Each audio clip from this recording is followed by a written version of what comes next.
Bismillahirrahmanirrahim. Assalamualaikum warahmatullahi wabarakatuh.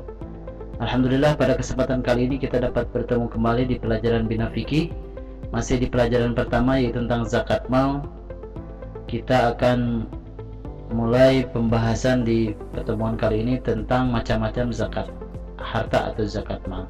Namun sebelum pembelajaran dimulai, kita berdoa bersama-sama. Silakan angkat kedua tangannya, kita berdoa sebelum belajar bersama-sama ya. A'udzu billahi minasy syaithanir rajim. Bismillahirrahmanirrahim. Rabbi zidni ilma warzuqni fahma birahmatika ya arhamar rahimin. Amin. Alhamdulillah. Mari kita mulai pembelajaran di pertemuan kali ini.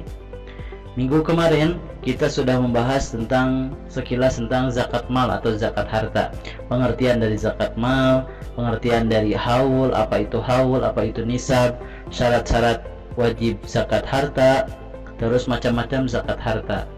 Nah, kemarin juga kita sudah membahas tentang macam-macam zakat harta, yaitu emas, perak, dan uang ya. Nah, ini sudah dibahas. Nisabnya yaitu 85 gram, zakat yang dikeluarkan 2,5%. Terus nisab perak itu 595 gram, zakat yang dikeluarkannya sama 2,5%. Dan terakhir nisab uang itu adalah seharga emas 85 gram. Nah, zakat yang dikeluarkannya itu 2,5%. Ini kemarin sudah dibahas tentang emas, perak, dan uang. Kita akan membahas yang selanjutnya, macam-macam zakat harta yang selanjutnya, yang kedua, yaitu harta dagangan atau perniagaan. Nah, bagi anak-anak yang orang tuanya seorang pedagang, nah pedagang apa yang wajib membayar zakatnya tuh? Nah, di sini ada ya. Nah, semua jenis barang yang dijual belikan wajib dikeluarkan zakatnya apabila telah mencapai nisab dan haulnya.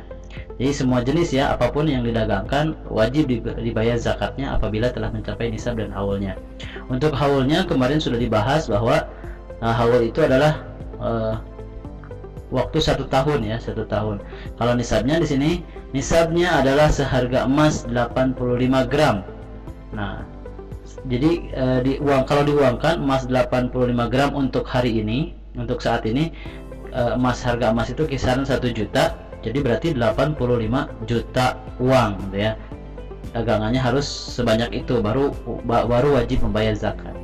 Nah, zakat yang dikeluarkannya adalah 2,5% dari keseluruhan dagangannya. Ya, jadi yang dizakatkan tidak semuanya, cuma 2,5% dari keseluruhan dagangannya. Pak, 2,5% itu berapa ya?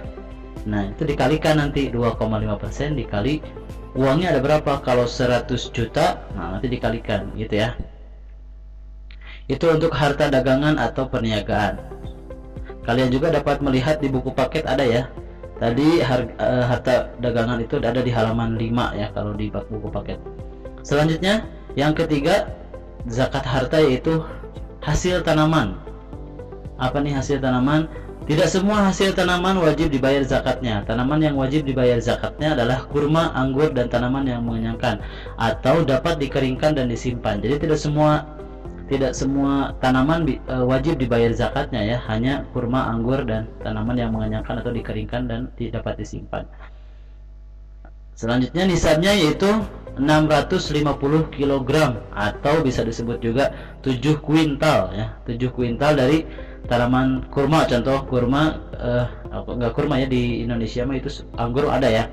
Contoh ada petani anggur gitu ya, menanam anggur, terus pas ketika panen, pas panennya itu ada 7 kuintal anggur. Nah, itu sudah wajib membayar zakat. Nah, berapa yang dikeluarkannya? Nah, beda nih kalau zakat hasil tanaman, bukan 2,5%.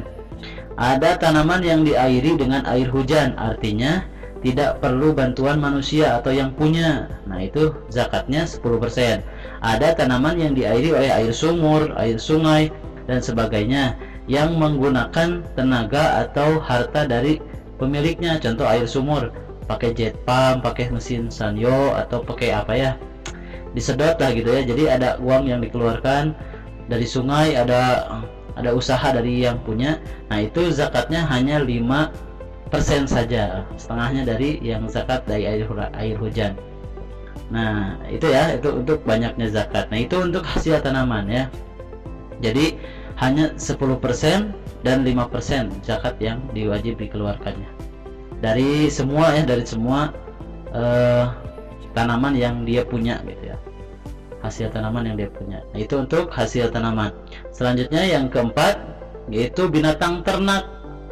Nah binatang ternak ini zakatnya hewan apa aja sih yang wajib dibayar zakatnya? Untuk binatang ternak tidak semua ya. Kita lihat ada hewan ternak yang wajib dibayar zakatnya, diantaranya itu ada unta, sapi, kerbau, kambing, dan domba. Jadi hanya 5 hewan ini aja yang wajib dibayar zakatnya. Kalau seperti ada bebek, itik, ayam itu tidak wajib dibayar zakatnya, walaupun sudah banyak apa ayamnya, tidak wajib, karena yang wajib itu yang 5 ini ya. Berapa nisabnya? Nah nisab hewan ternak itu yang pertama unta, nisabnya 5 ekor. Jadi jika kalian sudah punya 5 ekor unta, sudah wajib membayar zakatnya. Selanjutnya nisab sapi dan kerbau, sama nih nisabnya. Sapi dan kerbau nisabnya 30 ekor. Nah 30 ekor. Untuk kambing dan domba nisabnya 40 ekor. Nah ini ya, ini nisab minimal kalian punya hewan banyaknya segini, sudah wajib membayar zakatnya. Apalagi dia lebih.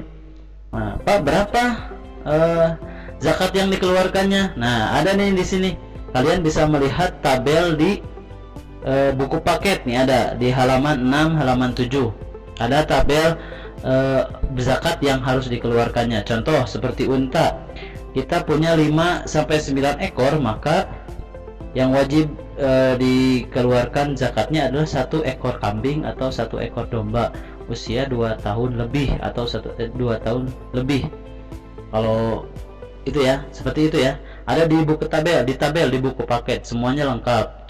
Boleh dihafalkan, nggak usah dihafalkan lah, yang penting dibaca, kalian mengerti. Yang penting untuk nisabnya sudah tahu nih. Unta nisabnya 5 ekor, sapi dan kerbau nisabnya 30 ekor, kambing dan domba nisabnya 40 ekor.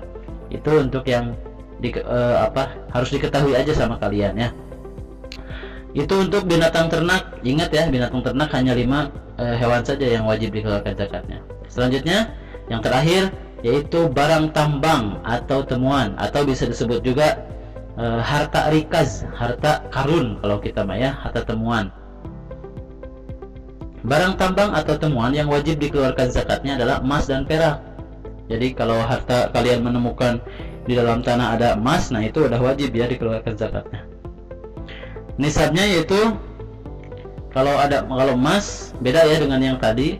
Kalau nisab barang tambang atau temuan yaitu emas 96 gram, sedangkan perak 672 gram. Itu nisabnya ya, minimal ada emasnya segini baru wajib membayar zakatnya. Banyaknya zakat yang dikeluarkan adalah 2,5%. Nah, itulah zakat harta tentang barang tambang atau temuan. Dan sudah 5 ya yang Bapak sudah bahas, berarti sudah selesai. Macam-macam zakat harta itu Bapak ulangi ada 5. Yang pertama ada emas, perak, dan uang.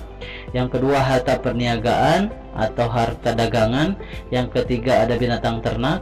Yang keempat ada tanaman. Dan yang terakhir barang tambang atau barang temuan.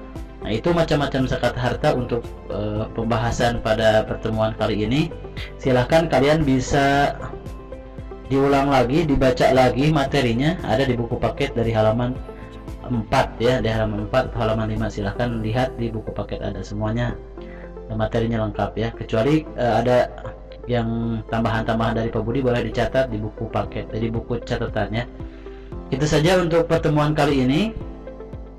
Semoga kalian dapat mengerti, dapat memahami apa yang Bapak sampaikan, dan semoga apa yang Bapak sampaikan dapat bermanfaat untuk kalian semua. Mohon maaf apabila banyak kesalahan dari Bapak. Billahi taufiq wal hidayah. Wassalamualaikum warahmatullahi wabarakatuh.